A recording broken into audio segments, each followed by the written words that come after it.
Today we're going to be looking at some more of the different feature scripts we can use in OnShape and how OnShape can make a lot of our designs and CAD projects a lot faster than how we used to do things in SolidWorks.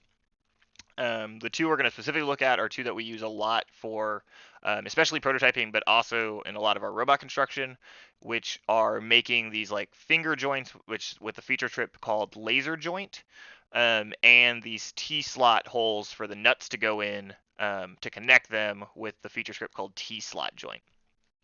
So just like before, we add the feature scripts to OnShape by clicking on their document specifically. So we can like click on laser joint, and it'll take us to the OnShape document for it. If we click on T-slot joint, it does the same thing. I'm going to click on them both so they get loaded up here and be ready to go. And so once that like loads, we can just click on the custom feature and we can click on laser joint and it should add it. It might tell me, yeah, so it says it was added, which is fine. I already have it. And then if we do it again, T-slot was already is already in mine, so I'm not going to click it again. And so now we have those two feature scripts added into our OnShape program, and we can start using them immediately. So for the video, we can show what it's actually going to look like. So I ran this a little bit earlier, but here's what the final assembly is going to look like. We're basically going to make a little box for the Prusa Mini, which is one of the 3D printers that we're going to have a lot more of in the team, and we need to build a way to like stack them basically. So this is going to be like the first draft of that. So this is going to be kind of the end project of what we're going to do today. But starting from the beginning, we're going to create a new document inside of our folder. So then all of our documents should all be in the same folder. So I'm going to create a new document, Alan 121.21 live, something like that. And just like OnShape like usual, we get a part studio and an assembly for us to use. We're going to do things a little bit different. So we could start making sketches and doing it that way. But because of the way that this project works, everything kind of has to wrap around this printer model, right? So we're going to actually insert the printer into the assembly first, and we're going to kind of build the box around it. So to do that, we're going to go over to the assembly tab, because that's where we insert parts that already exist, right? So we didn't need to CAD the 3D printer. Somebody else has done that for us. So we're going to click insert. That's how we get everything into an assembly. And the 3D printer isn't an FRC part, right? It's not something that goes on our robots, but it just kind of exists. So if there's things that are really common that other people have used in OnShape, there's very likely a public file for it. And so this printer is called a Prusa Mini, Prusa Mini. And so if we search for it, we should be able to find a model of it just in the free and public document. So we don't have to like import it. We don't have to go find it and download it ourselves. It probably already exists. So I think I used this first one the first time I did it, and it worked well enough. Sometimes it'll look really weird, like the preview won't look right because it was basically imported. And so the part studio is like a jumbled mess, but when you go and import the assembly, it'll be okay. So if we flip over to assemblies, and we scroll down, we can see that this actually kind of looks like the printer, and that's what we want. So I'm going to insert this Prusa Mini assembly. So again, I did that by searching for Prusa Mini in the other documents, because that'll search all the public documents. It'll also search anything that we have saved in our team. So if our team has a document, we can search through all of that. It'll search through everything. And then I'm just going to click on the first one, and I'm going to switch over from Part Studio to Assembly and insert the one that says Prusa Mini Assembly. Like we talked about last week, if we want to put it somewhere in space, we can click out, we can zoom, we can do whatever we want, and we can click to where we want it. But if we just want to leave it at its default origin, we don't click anywhere, we just come up and we hit the check mark, and it will insert it for us at the kind of origin of the whole assembly that we're inserting or part that we're inserting. Anytime we insert something, especially anytime we insert our first part, we always have to fix it. so that it doesn't drag around. Right now I could like move, I can move all sorts of elements of this, which is not what we want. So I'm going to undo that. So I'm going to click on this and hit group. So that'll force that whole assembly to be a group now. So now if I drag something, it drags the whole thing. But again, I don't really want to move it, so I'm going to undo it with Control Z. So after it's been grouped, I'm going to right click on it and do, I need to right click on a single part somewhere and do fix. So now it won't let me move anything since this one part is fixed and everything is grouped. It is stationary and it's basically ready for me to build on. What we haven't talked about is how do we want to actually, how do we use some part of an assembly in a part studio that we can sketch on, right? So I could go in here and again, I could make stuff. I could like flip back and forth. I could get a bunch of measurements from here. I don't know if we actually talked about how you measure things. If I want to know like how long some part of this is, if you click on two different parts, it kind of just tells you down here in the corner. So those two planes are 11.25 inches long. If I click the tape measure, it gives me some more numbers. They're parallel, so it's pretty easy. But if you click on two different things, it gives you other numbers. So you can get some distances that way really quickly in OnShape. So that is one option, but that would definitely take a while. So instead of doing that, we're going to build out our box in what's called in context with this assembly. So we're going to make we have this special button up here. It's like the last button on the toolbar in the assembly. It's called Create Part Studio in Context. And what that does, it basically allows us to have the assembly sort of show up in the part studio and allows us to sketch around it. So this is a really good way if we have like parts of the robot and things. So the in context part studio that we're going to make is one of the ways that we can associate and reference things to each other. So we can tell kind of like the box to how to, it's going to be around this. We can make sure it kind of fits kind of while we're doing the sketching and we're making our parts. So when you click Create Part Studio in Context, it asks for the origin of the new part studio. There may be reasons to do other things, but the vast majority of times when I've done this, I always just click the origin of the assembly. And that lets it so that when we import things back and forth, they basically, the part studio that we're making shares an origin with the assembly. So they're basically, their universes are kind of like put on top of each other correctly. They're not going to like shift back and forth if we're depending on how we change things and import things. They both have the center of their design spaces are the exact same. So once you click the origin over here, it has an origin so it knows where it is. We can click check, and it's going to create a new part studio for us. And we get this like transparent view of our assembly from assembly one. So that is cool. So now when we're doing our sketching and stuff, we kind of have this whole printer that we can reference to, we can dimension from, and it'll kind of just show up in this transparent way so we can know if what we're drawing actually makes sense. The first thing we do whenever we're making a part most of the time is make a sketch, and we're going to do that, but we're not going to do it on any of the planes, kind of the default top, front, right planes. We're going to create our own plane so that we can set it a certain distance away from parts in here. So the way we do that is we find the plane button, which I have to remember where it is because my window's a little small. So it's right now it's kind of hidden in this drop down. So I'm going to hit plane, and this is going to let me make a place where I can sketch kind of just in space somewhere.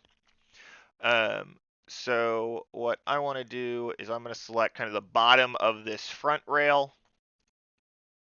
And so it would just, right now it's like, okay, it's put it like an inch away. That's a little too far. Basically, I'm building it to where there's going to be, there's like these little foam feet that go on the bottom of this that aren't in the model. So we're just going to add about 1/4 inch from the bottom of here to our plane. So that's where we're going to put the bottom of our box, or I guess where the printer is going to sit inside the box. So I'm going to change this from 1 and make it 0.25. So now it becomes 1/4 of an inch. I can click that check mark, and we have that little plane here, and it's labeled plane 1, and it is where we're going to actually make the sketch. So we click plane, we click on some flat surface is one of the easiest ways, and that just lets us make an offset plane any distance we want away from there. There are other ways to make planes. There's a lot of there you can select different lines or points and things you can make planes. So there's a variety of ways to make planes. This one, we didn't need really anything complicated. So just clicking on the bottom there, moving it 0.25 down was the easiest way to kind of create the plane we wanted. So now we can make a sketch on that plane. So I can like click on the plane and hit sketch. And then we can be drawing, we can start drawing on the plane. The view cube helps to kind of rotate it, make sure you're fully normal to the plane. So you're like looking straight at it is what normal to means. Because otherwise, if I'm like slightly off and I start sketching, it gets weird to be in that slightly skewed perspective to the drawing. So flipping it, making sure I'm drawing on like the actual bottom and everything straight is helpful. So again, for basically building this whole box, all we're going to do is draw rectangles again, similar to what we did last week, and we got a whole like swerve drive. We're going to draw rectangles and get a box. So 2-point rectangle, just going to drag it out. Use D or the dimension tool so that we can dimension our rectangle. So I can click on a line and tell it to be 18. I'm going to click on this one and do the same thing. You could also like make them equal. There's a bunch of different ways you could do this, right? Since this is a square, I could do all sorts of things. But doing both dimensions works too. Maybe at some point I want to change it, so I set it up this way so that if we realize, oh wait, the box is a little too narrow or something, I can make it wider. So there may be reasons to do it. You could come back and do it even if you had made it square. There's a lot of different ways to do the same thing a lot of the time. It just depends on which one you choose, and if you get the right result at the end, you're normally okay. There's sometimes more efficient ways or less efficient ways to do things. But really, as long as the result's okay, you're probably not too far off from being correct. Okay, once we have this, where our lines are still blue though, so we don't have they're not fully defined, which means we can like drag this square anywhere we want. So I'm going to add some dimensions. So I'm going to come in and say, okay, we want to make sure that this is only, let's use a different dimension. We can do like 3/4, so 0.75 inches. So this is like 0.75 inches away from that little line right there on that side. And then we need some dimension from like maybe the front of the printer. Let's go from here. And maybe if I can get that to be orange. There we go. That'll work. So we can make that be 3's fine for now. Okay, so we have this everything turned black, which means it's fully defined. So I can't drag this square anymore because all of my lines are black. So I'm going to go ahead and extrude this to be 1/4 of an inch thick. So all of the panels that we're making this box out of are all 1/4 of an inch thick, just because that's like 1/4 inch plywood. That's easy to get and easy to use. So instead of an inch, again, we just change it to 0.25. And like I said before, if you don't want to do your decimal conversions in your head, if you're not sure about them, you can also just type out 1/4, and that works too. And it'll keep it. It'll actually keep it there for you as a fraction. And now we have the bottom of our box. So as you can imagine, the next couple steps are pretty similar. We're going to make 3 sides and a top, which should not take very long. There's a couple different ways we can do it. We're actually going to sketch. So one of the things that's important to realize is that our laser joint feature script here, it actually takes objects that overlap each other when we actually CAD them.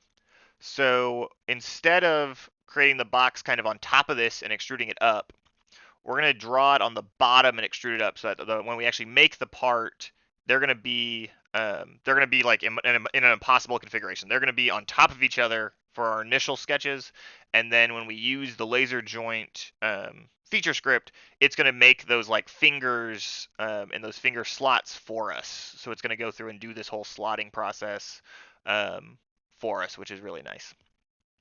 So we're going to make a new sketch on the bottom of this. Switch back to the bottom again. And I'm going to draw 2 rectangles going up and down the whole length. So it's going to be this whole length here. And just like we did before, there's a couple different ways we can make sure these are the same height or the same width. One of them is equal. So if I click on those 2 lines and I use that equal constraint or E on my keyboard, I can set those to equal again. And then I can dimension one of them to be 0.25 inches, or again, 1/4 inch, however you want to type it. And now we're left with those 2 rectangles, and we can use one of the feature scripts we used before called extrude individual, which is one of Julia's feature scripts that she writes for FRC teams.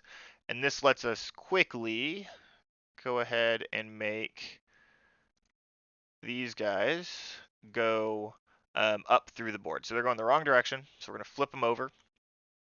And again, we can kind of see where everything is because we still have that printer there giving us the context for our assembly. And for this, we're going to keep the dimensions easy. So we're just going to make it 18. So it's the same as the cube we already made, or the plate we already made. So we're going to make that 18 up. And so we have that 2 sides of the box. And then we're going to do basically the same thing to make the back of the box. The reason we didn't do the back all together is that extrude individual feature script doesn't like it if everything overlaps. And we need this this back beam to overlap these other 2. So I did those as 2 separate parts. All right, so we're going to sketch the back of the box. So it's basically the exact same thing we just did. We sketch on the bottom here, create a quick rectangle. I'm zoomed all over the place. All right, create a quick rectangle over here. Use our dimension tool, which is either clicking here or using D on the keyboard to make this 1/4 inch again. And we're going to go ahead and just say, yep, we're done with the sketch. This one, we don't need to use extrude individual because it's the only one we're making it here, so we can just use regular extrude. And we're going to click through there. Flip it over again, 18 inches, and we have our, we kind of have our whole cube. So, or 4 sides of it, right? So things we can do if we want. So we can, depending on how we want to process this, so we could build out the top and then do all of the laser joints at one time, which I think should be fine. So we can go ahead and actually do that. I think there's no problem with that. So we're going to basically make one more rectangle. So we're just going to sketch anywhere on the top of one of these. It doesn't really matter which one you select as long as you grab the top of one of these sides. So now our sketch plane is the very top of our box. Flip it over a little bit. And I'm going to draw the rectangle a little bit bigger than we did before. So one of the nice things about OnShape is it'll let you it'll kind of auto lock some things for us. So if I want to, I can either start it right at this point, but if I want to start it just like in line with that point, if I highlight over the point and drag out, it gives me that dashed yellow line, and that means I'm already coincident to that point, which is very convenient. So now if I drag this, I know kind of where I am. And I can do the same thing. And I'm just going to make a point anywhere down here. Because basically this top of the box, we're going to have it overlap these sides a little bit. We don't want them exactly in line. We're going to have them overlap a little bit. And I'm going to do that quickly. We're just going to dimension these. We're going to add another. We're going to keep using 1/4 inch because it's easy. That got weird. OnShape decided that my box wanted to be small, so I'm going to drag it back out and make it bigger. And then I'm going to do that 2 more times here and here. There are definitely other ways to do this. There's probably a faster way that I'm not thinking of at the moment, but this is good enough for what I need it to do. So now I have this kind of, it's even up at the front, and it has a 1/4 inch gap going all the way around it on the other 3 sides. And from there, we're just going to go ahead and extrude. Extrude is always left in your sketch, so you don't even have to click out of the sketch if all you're going to do is extrude.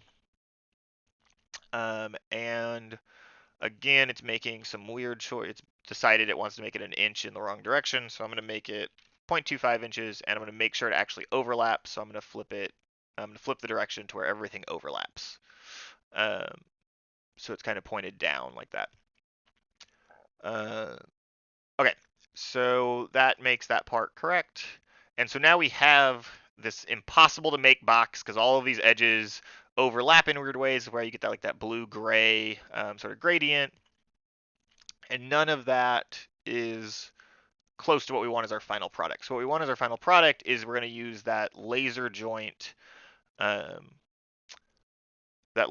feature script to do a bunch of the work that used to take us a long time in SolidWorks to do for us. So laser joint is somewhere in your list, hopefully. I think it's in my list a couple times, but I'm going to use this bottom one, and I'm going to click laser joint, and then we're going to switch over to automatic. So single is nice if you want to get some very specific details on 2 parts really quickly, and you want to make sure you get them exactly right.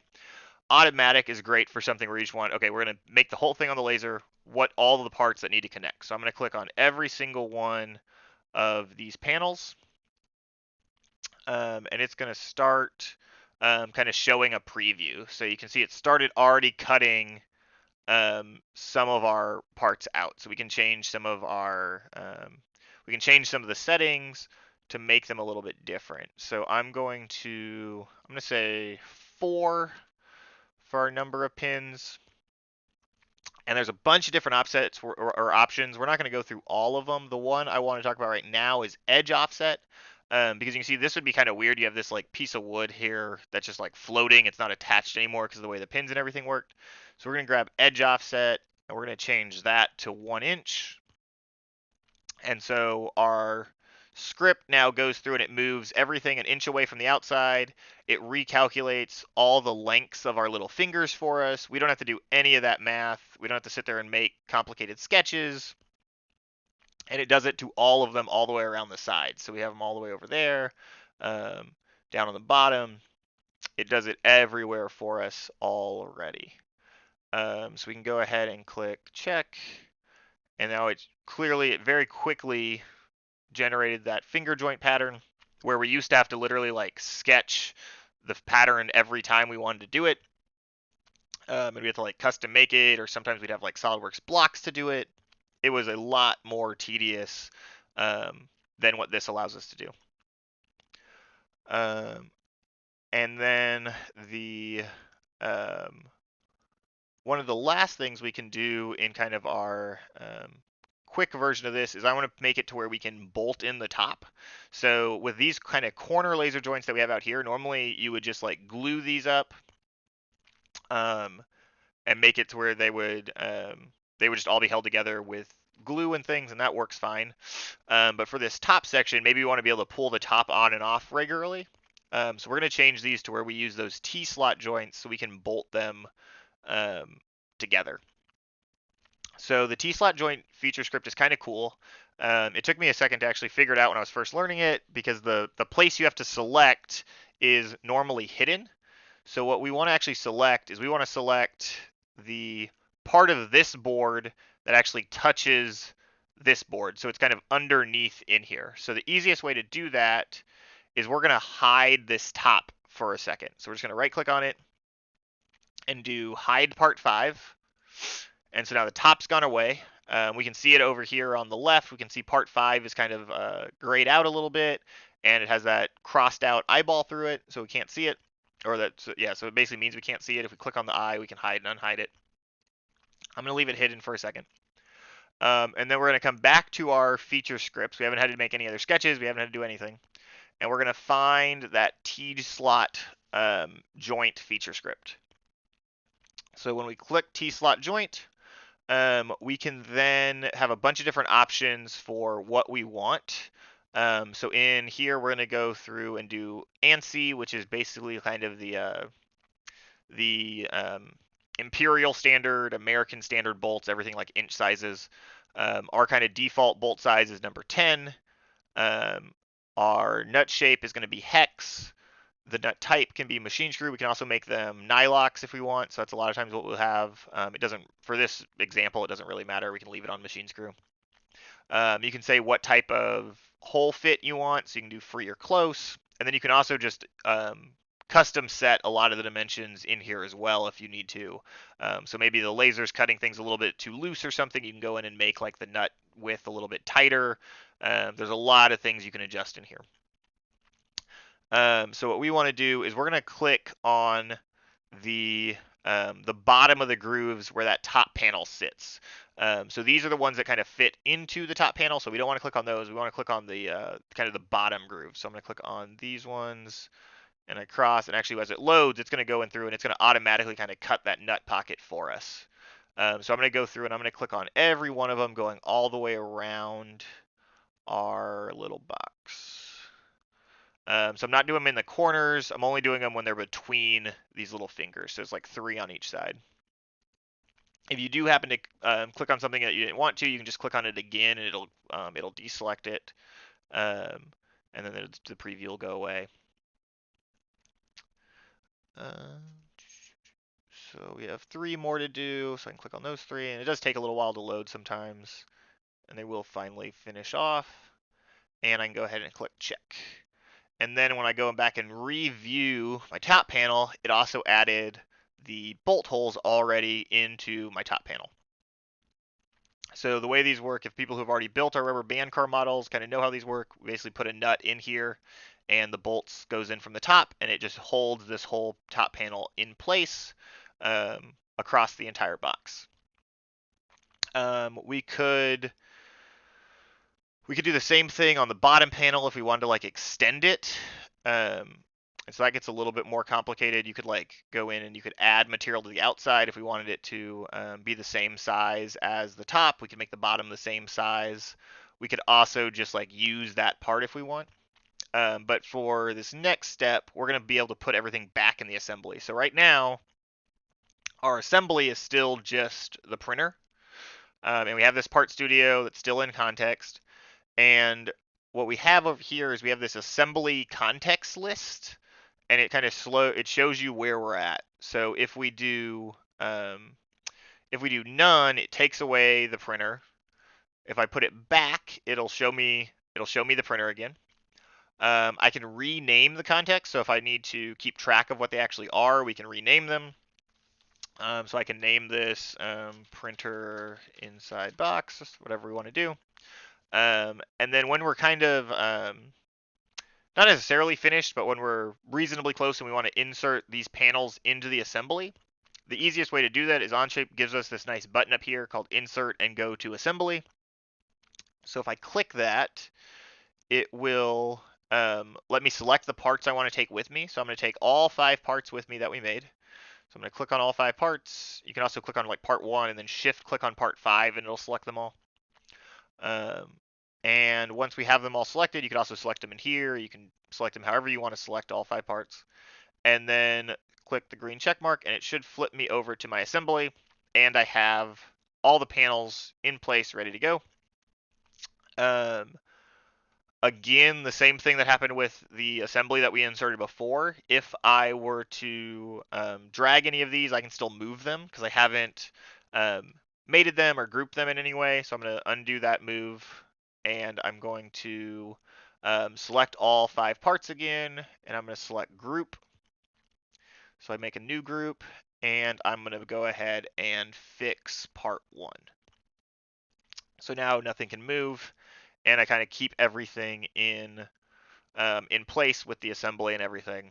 And I have this nice box for my for the printer.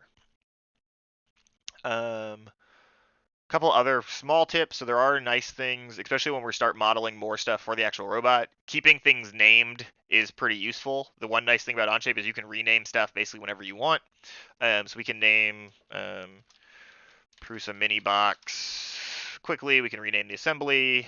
I can rename the part studio, box panels, part studio, whatever you want to call it.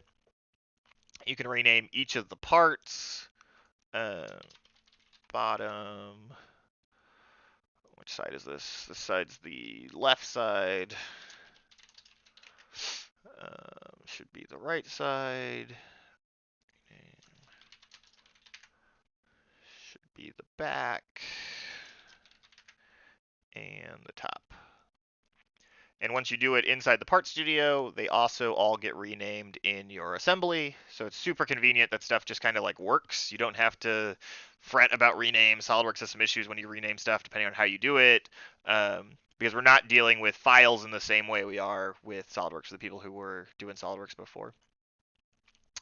Okay, that's basically what our goal is for the day. From there, we're going to start looking at people's individual projects.